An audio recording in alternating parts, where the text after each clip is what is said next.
Donc on a du temps et l'idée après, c'est si vous arrivez à rebondir les uns par rapport aux autres et à faire des compléments, je trouve que ce sera intéressant. Après, j'ai quelques questions. Et le salon, là, il s'adresse essentiellement à des architectes, mais il n'y a pas que des architectes, c'est les prescripteurs en général. Oui, c'est les prescripteurs en général. C'est vrai que nous, par rapport à ADA, on a une cible essentiellement archi, mais ça brasse et c'est difficile de tous les identifier. Il faudra que je fasse des statistiques à la fin sur les profils des visiteurs. Ah ouais, qui viennent, oui. Pour la captation, et il faut bien penser à mettre le micro parce que c'est vrai qu'hier on avait des problèmes de son. Là, et ce sera en ligne, le son est meilleur. Il y a 3 micros et on se les fera passer. Parfait. Si tu as des gens faire bien, on va aller doucement, qu'ils aient le temps d'arriver. Voilà. Bonjour. Nous allons bientôt démarrer la conférence de ce matin sur les circuits courts et on va aborder aussi d'autres sujets sur les questions de réemploi en architecture et dans les matériaux, puisque le forum Materials Night auquel vous assistez est un forum, n'est pas qu'une exposition, c'est un forum qui consiste à réunir des architectes et des fabricants de matériaux et à essayer de les faire dialoguer sur des questions communes avec des approches respectives qui sont parfois différentes. Je vous laisse vous installer. Pour essayer de donner des points de définition sur ces questions, nous allons faire intervenir plusieurs personnes. D'abord, Odile Dufou, architecte cofondatrice de l'agence Addict Architecture.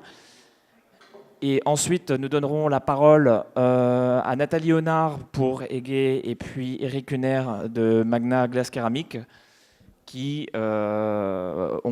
défendent, on va dire, des produits qui se basent sur certaines valeurs communes, dont celle du réemploi de matériaux et de la valorisation peut-être des déchets ou de l'upcycling.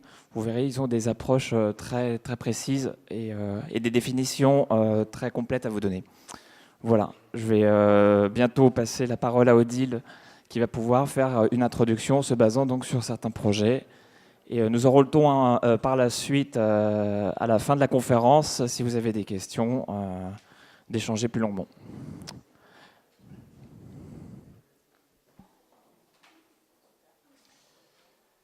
Voilà, donc je vais pouvoir vous passer...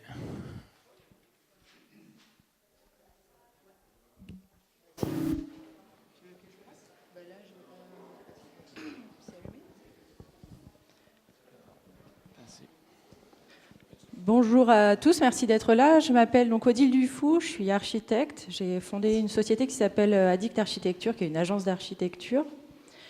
Je voulais juste commencer aujourd'hui en vous racontant un peu le quotidien quand on est architecte. Moi, j'ai tendance à me promener dans la rue et pour des chantiers, pour des projets, pour me promener tout simplement. Et j'ai tendance à regarder toujours les chantiers qui sont autour de moi, devant lesquels je passe tous les jours, devant lesquels que je vois évoluer, grandir, pousser. Et j'ai toujours quelque chose qui me marque et qui me choque et que je regarde précisément, c'est l'arrivée des matières et la sortie des matières. Un projet qui est en cours de démolition, on voit des tonnes de choses qui partent du chantier. Ça peut être des fenêtres, ça peut être... un grand volume de béton, ça peut être des éléments en bois, ça peut être plein de matières différentes. Et on voit également l'arrivée des camions qui amènent de la matière en continu. Ça crée des désagréments, ça crée beaucoup de sujets. Et c'est sur ce thème-là des ressources dans le bâtiment qu'on voudrait vous sensibiliser un petit peu ce matin, et notamment sur le sujet de l'économie circulaire dans le bâtiment. Donc je vais laisser... la parole à Justine Laurent de WITA. Bonjour à tous. Alors, je suis Justine Laurent, je suis associée chez WITA. WITA, c'est une agence de design dédiée à l'économie circulaire. On est également du coup organisme de formation. Et effectivement, depuis quelques mois, voire années, on s'est rendu compte que la filière bâtiment était particulièrement concernée par les enjeux de l'économie circulaire pour plusieurs raisons. Donc la première, c'est qu'aujourd'hui en France, la filière du BTP est une des premières consommatrices de ressources mais également finalement productrice de déchets. Donc déjà là-dessus, on voit finalement le paradoxe. Il y a plus de 70% des déchets qui proviennent du bâtiment en France. Alors même que finalement, on extrait de plus en plus de matières vierges et qu'on construit de plus en plus. Et nous, en tant qu'agence de design notamment, selon nous, les chantiers de démolition et les déchets de construction, finalement, ils proviennent d'une erreur de conception. Effectivement, aujourd'hui, 80% des coûts, mais également des impacts environnementaux d'un produit, quel qu'il soit, sont définis à la conception. Donc ça nous mène finalement au schéma d'économie linéaire. Quand on parle d'économie linéaire, c'est-à-dire qu'on oppose l'économie circulaire à ce schéma-là, on est dans l'économie actuelle, c'est-à-dire où on extrait les ressources. Donc notamment, voilà, dans la filière bâtiment, on va entre autres parler du sable. La fabrication des pièces, on assemble les composants, on distribue, on utilise et on jette. Aujourd'hui, finalement, quel que soit la conception à l'usage ou en fin de vie, c'est dans ce schéma-là qu'on se situe. Et nous, ce vers quoi on tend ce vers quoi on veut tendre, c'est une économie qui soit circulaire. Donc, qu'est-ce qu'on entend par économie circulaire ?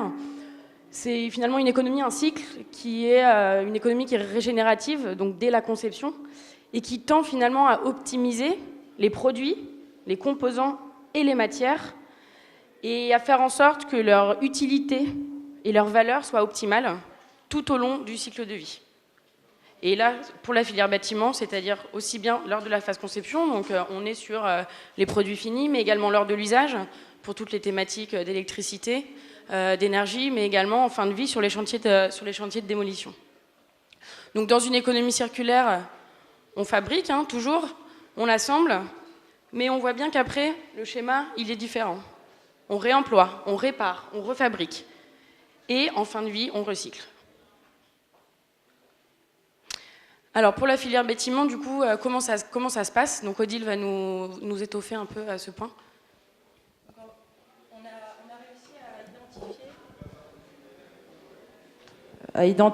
a réussi à identifier 4 démarches possibles concernant cette économie circulaire et une manière de repenser la conception d'un bâtiment.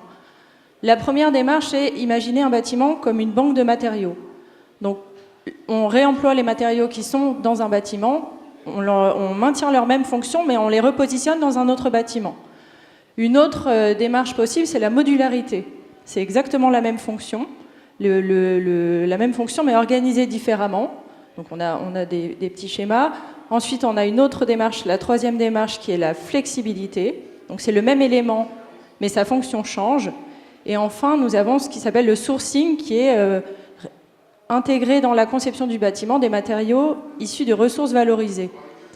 Donc sur ces 4 points, banque de matériaux, modularité, flexibilité et sourcing, on va ensuite développer sur 4 exemples pour voir vraiment concrètement ce que ça représente. Mais dans un premier temps, donc, imaginons, on peut reprendre des briques d'un bâtiment et les replacer dans un autre. On peut transformer un parking ou des bureaux en logement et inversement. On peut utiliser des éléments standards métalliques ou en bois et les organiser différemment. Et on peut également utiliser des matériaux de ressources valorisées, c'est-à-dire, on le verra après à travers 2 exemples de nos intervenants, mais on va en parler juste après. Le premier exemple, c'est la Pop-Up House. C'est un projet qui a été développé par une agence d'architecture qui porte le même nom. Ils ont donc conçu un mode de fabrication d'une maison à partir de 2 matériaux. Le premier, c'est le bois, et le deuxième matériau, c'est le PSE, qui est un isolant, c'est du polystyrène expansé.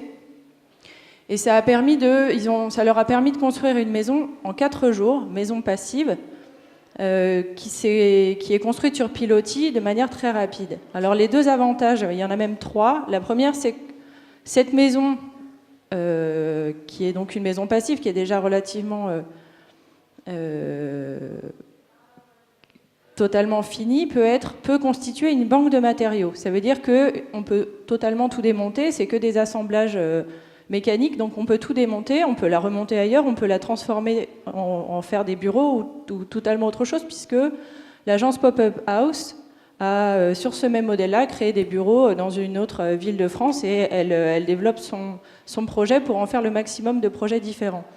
Et ensuite, donc, on a et la modularité, ce que je disais, entre les logements et les bureaux, et le côté banque de matériaux, puisqu'on a le bois et le PSE qui peuvent être totalement réemployés pour un autre usage.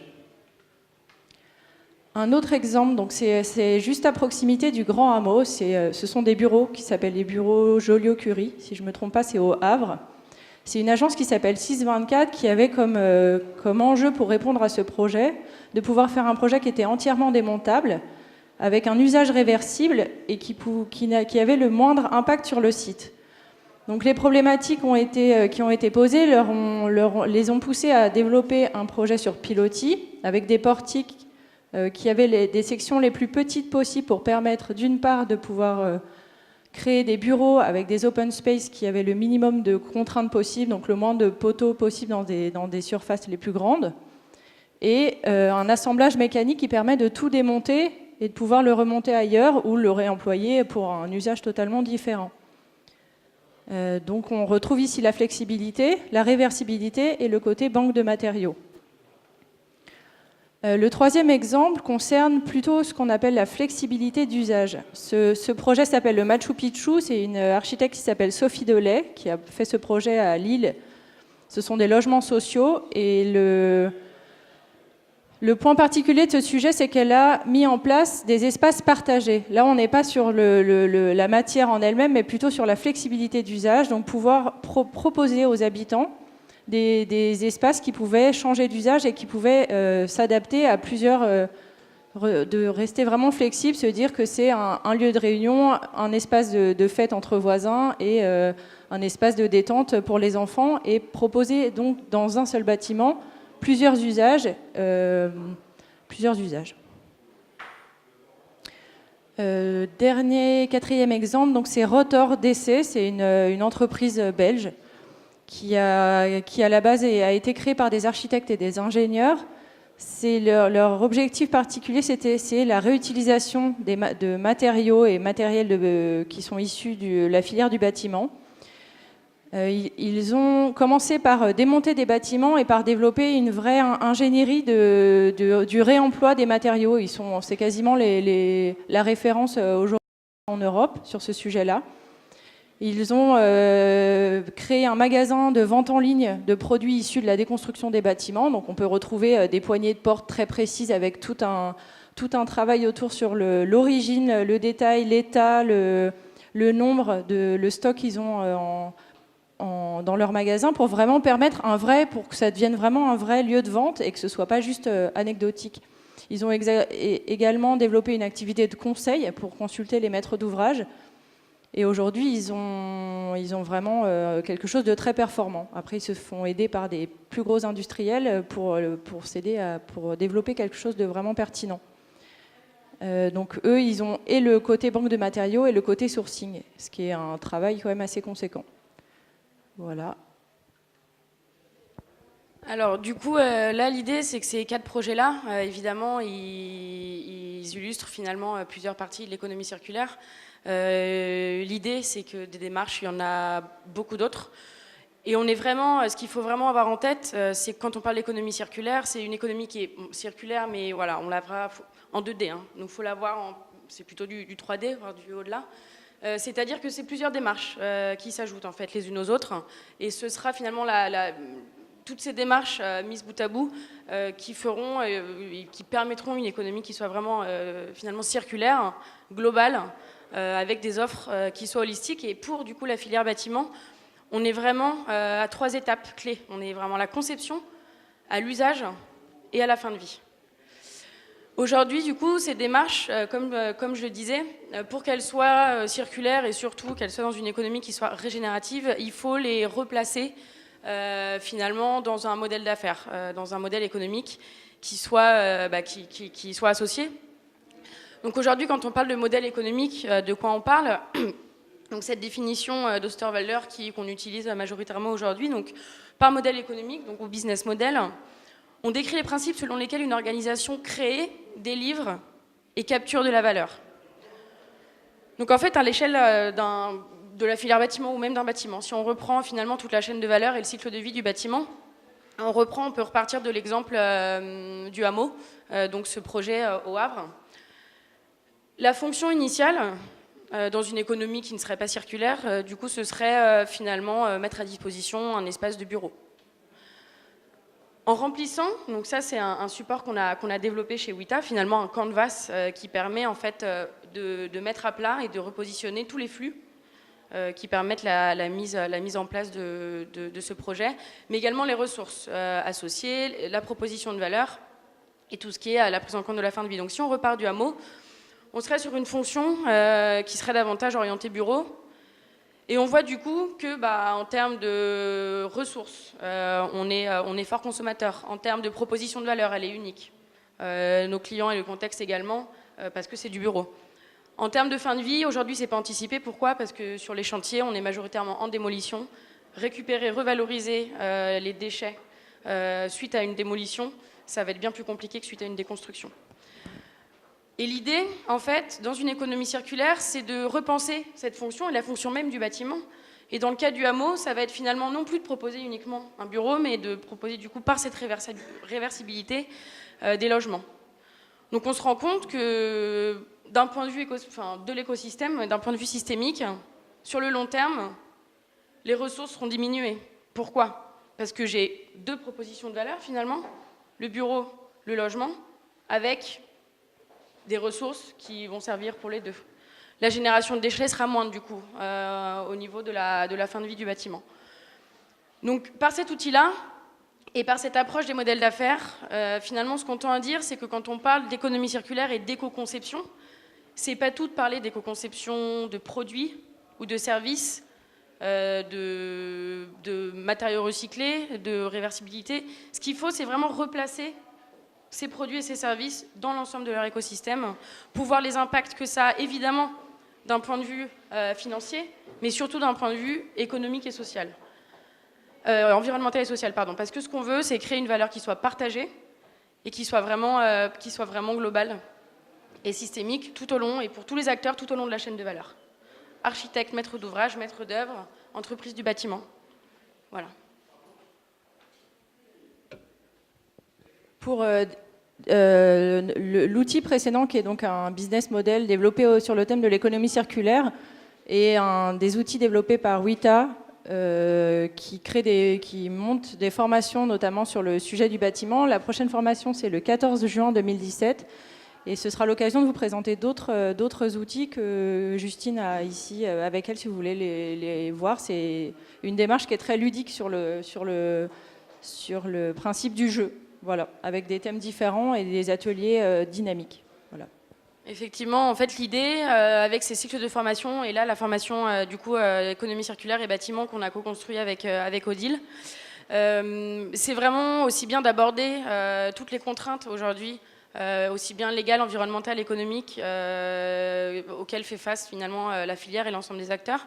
Pourquoi ? Parce que nous, ce qu'on prend en compte, c'est transformer les contraintes en opportunités. Quand on a notamment tout ce qui est responsabilité élargie du producteur, quand on voit également tout ce qui est production de déchets, nous, ce qu'on tend à dire, c'est tout ça, c'est des opportunités pour faire en sorte que finalement l'offre qu'on propose soit la plus vertueuse et la plus finalement valorisable possible.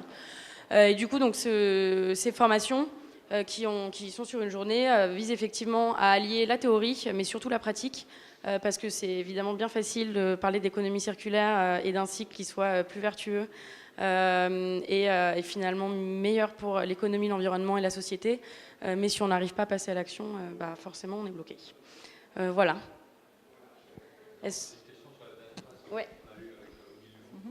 On avait déjà parlé ensemble quelque peu.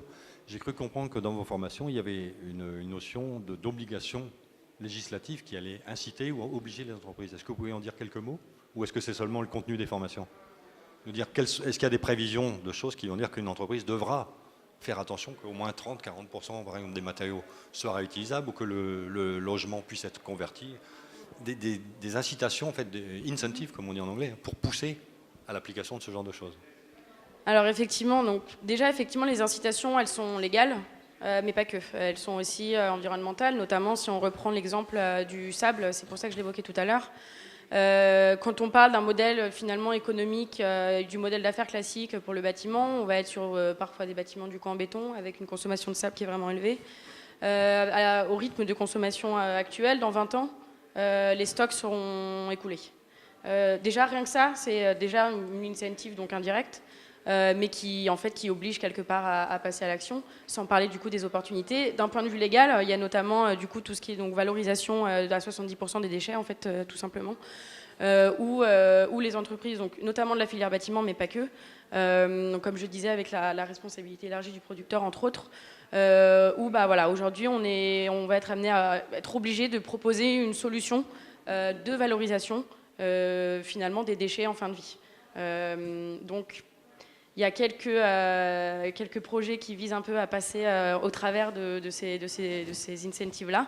Mais l'objectif, nous, justement, ce qu'on vise à montrer, c'est que ce n'est pas qu'une contrainte, mais c'est que si vous valorisez, vous cherchez vraiment à valoriser ces 70%, bah, c'est de la valeur que vous optimisez et que vous pouvez finalement garder sur le long terme. Voilà. Ça répond à votre question ? J'avais espéré plus, mais ça... Bah après, oui, non, après, effectivement...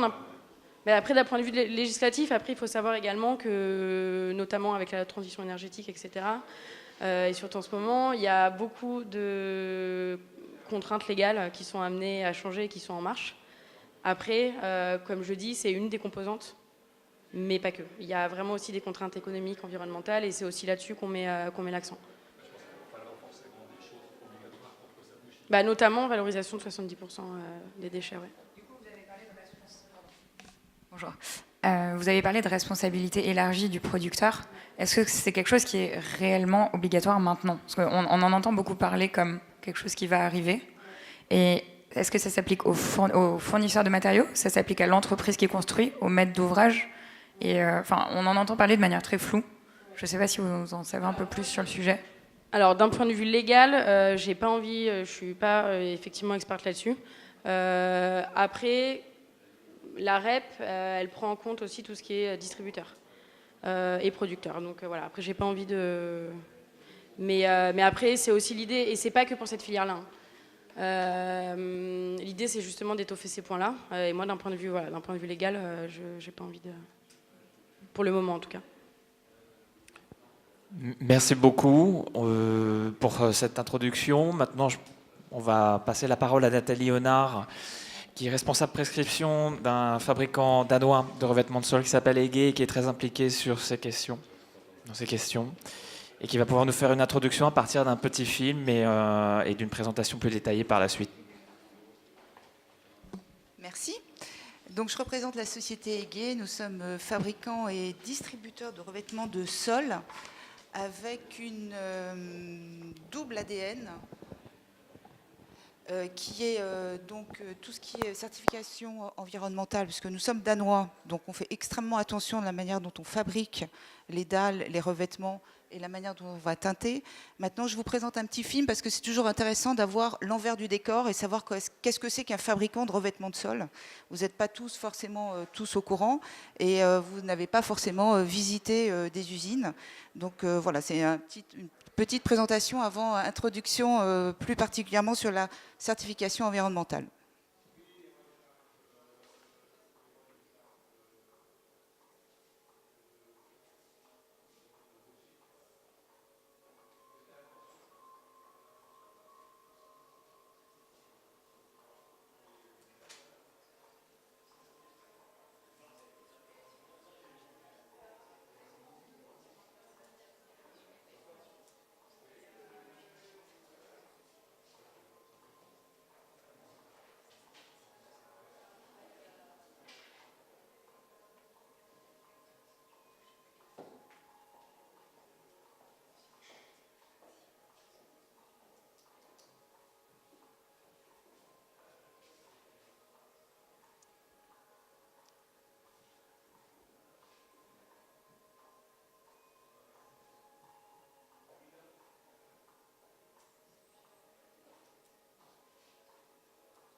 Voilà, c'était une courte présentation de ce que c'est qu'un industriel de revêtement.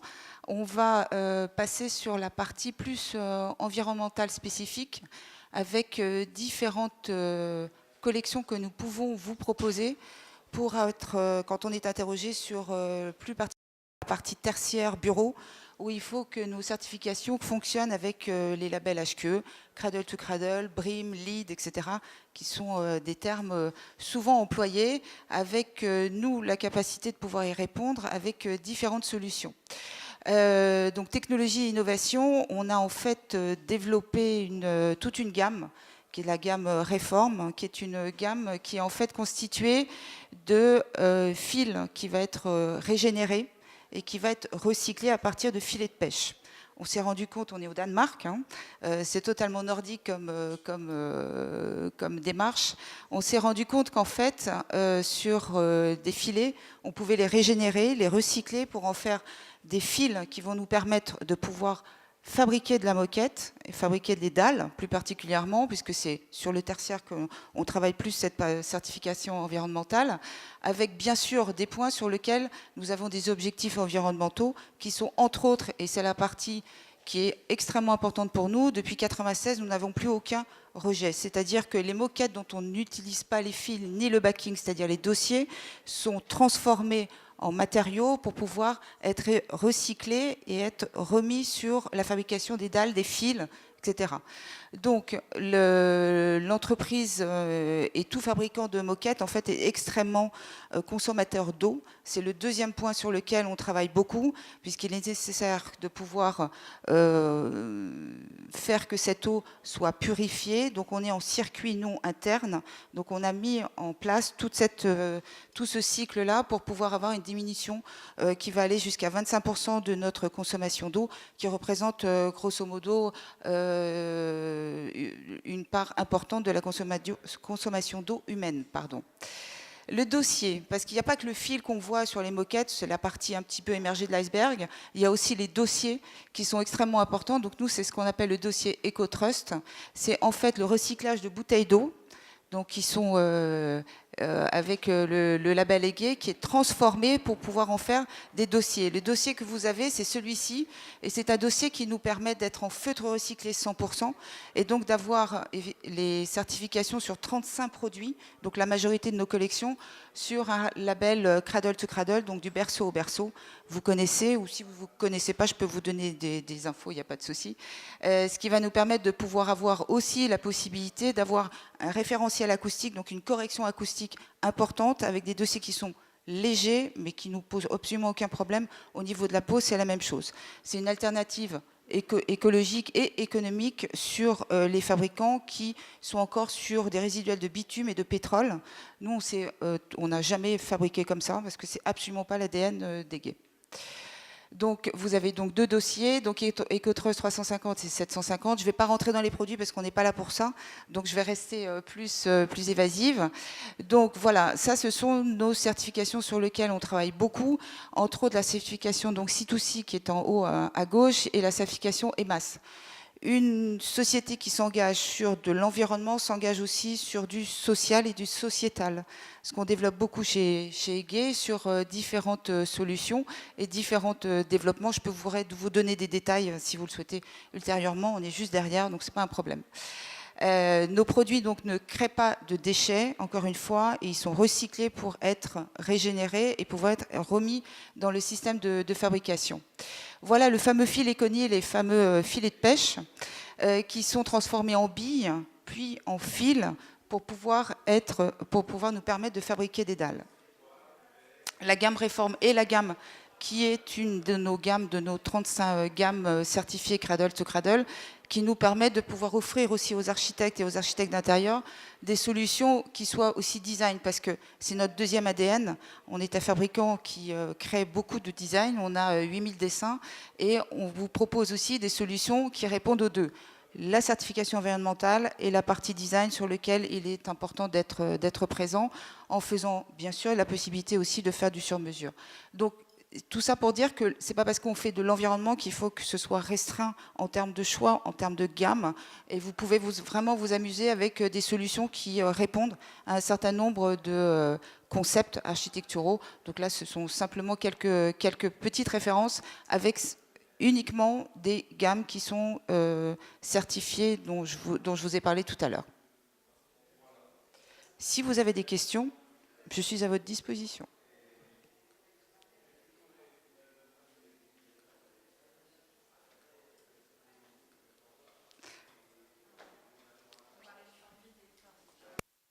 On parlait de fin de vie des produits tout à l'heure. Du coup, j'ai mis une hypothèse. On a un chantier qui arrive en démolition avec une grande quantité de moquettes de vos produits. Vous vous engagez à venir les récupérer sur chantier? De nos produits à nous? Oui. C'est une bonne nouvelle. Et vous en reprenez de chez non, nous? non, pas du tout. C'est une hypothèse. Est-ce que vous vous engageriez? Qu'est-ce que la fin de vie de vos produits, comment vous l'envisagez? C'est une excellente question. Non, tout simplement parce que il faut se rendre compte que les efforts qu'un industriel peut faire, il faut qu'ils soient suivis aussi après par une entreprise générale, une entreprise de pose concernant macro-lot, etc.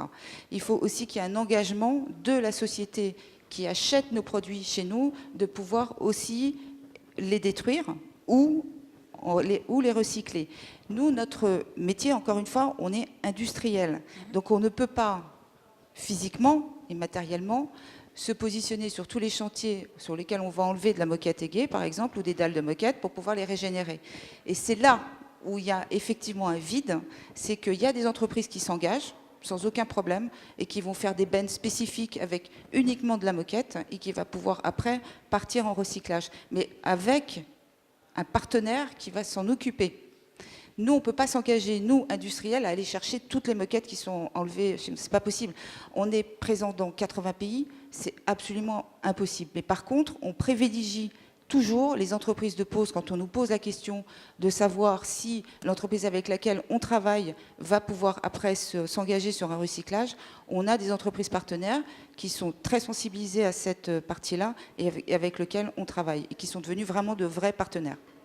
Mais encore une fois, s'il n'y a pas de volonté de l'entreprise, ou que ce soit une entreprise générale, etc., ce n'est pas le problème, quelle que soit l'entreprise. Nous, après, il faut qu'on puisse suivre. C'est pour ça qu'on a des partenaires. Et vos produits sont recyclables aussi en moquette ou, parce que dans les matières premières, vous n'avez pas parlé de moquettes recyclées dans les entrants? Si. Du coup, alors, en fin de si, ça redevient de la moquette à la fin? Ah oui, tout à fait, absolument.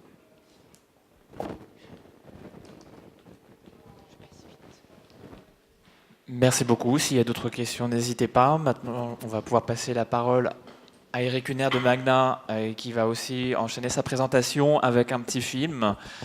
Et vous allez voir qu'il partage quelques points communs avec ce qu'on vient de voir et qu'il va pouvoir rebondir. Donc.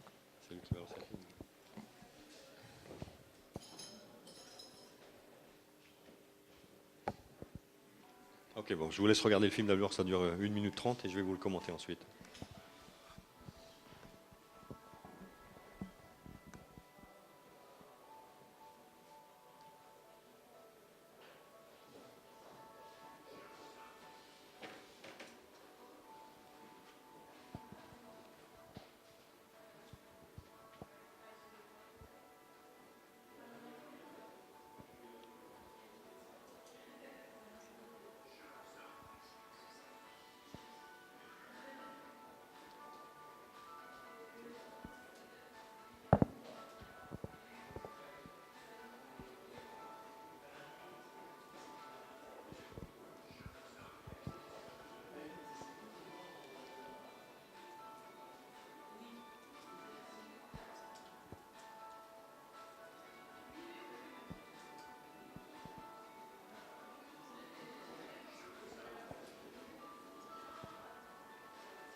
Voilà.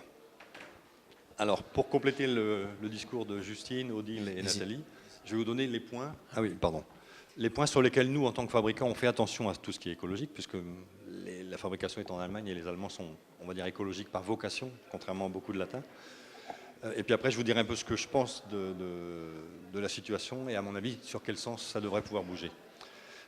Comme vous le voyez, notre produit est fait à partir de déchets industriels qui auraient normalement fini dans la nature, on va dire, et qu'on essaie de recycler. Alors j'ai vu tout à l'heure dans la présentation le mot upcycling, c'est très important. C'est qu'en fait, recycling, en général, ça dénote une espèce de dénigration du matériau qui devient moins joli. C'est comme les poteaux en plastique qu'on met sur les parkings, qui deviennent noirs à partir d'un beau plastique, ils sont un petit peu dégénérés. Dans notre cas, ou je pense que dans le cas de EG, c'est la même chose, à partir d'un produit, on va dire en perte de vie ou qui est moins joli, on fait un produit plus joli. Ça, on appelle upcycling. C'est un nouveau terme plus marketing, mais qui explique aussi qu'avec du vieux, on peut faire du joli, encore plus joli même. Donc c'est quand même des choses qui méritent d'être citées. Alors, on recycle aujourd'hui du déchet industriel. On n'en est pas encore à récupérer les bouteilles dans le panier de la ménagère, mais on y tend. C'est-à-dire qu'on essaie d'augmenter nos techniques. Et là, on utilise du déchet industriel, par exemple, de producteurs de panneaux solaires qui achètent du verre extra blanc chez AGC ou chez Saint-Gobain, par exemple, pour en faire dans nos produits. Ou on utilise des bouteilles qui sont recyclées par Heineken, par tous les producteurs de boissons, que ce soit Vittel, San Pellegrino, des choses comme ça. Et dans ce que vous avez vu dans la production, c'est qu'on utilise aussi pas mal d'eau. Alors de la même façon que Nathalie l'a expliqué tout à l'heure, dans la mesure où on fait partie d'un nombre de certifications comme Cradle to Cradle, où il y a le Ecological Product Declaration, qui est quelque chose d'européen, on va dire. On recycle aussi notre eau. Ecological Product Declaration, vous connaissez EPD. Et en fait, on recycle notre eau pour la purifier et pour éviter d'en consommer plus. Donc tout ça, c'est des éléments sur lesquels les fabricants font attention. Je dirais qu'à notre échelle, on a encore peu d'interventions sur comment ça va se passer après dans le chantier, d'où ma question tout à l'heure, est-ce qu'il va y avoir des obligations législatives? Et ce que j'ai comme impression à vous avoir entendu maintenant, c'est de dire qu'en fait, il y a des bonnes volontés, mais il manque encore un lien incitatif, obligatoire, qui ferait que ces éléments vont être de plus en plus mis en application. Et c'est ce qui me désole un petit peu, c'est de voir que ça ne bouge pas plus en termes législatifs pour obliger à suivre ces lignes-là. Je dirais que nous, en tant que fabricants, on peut faire attention à ce qu'on fait chez nous, mais comme vous le disiez, ce qui va se passer ensuite sur le chantier, on perd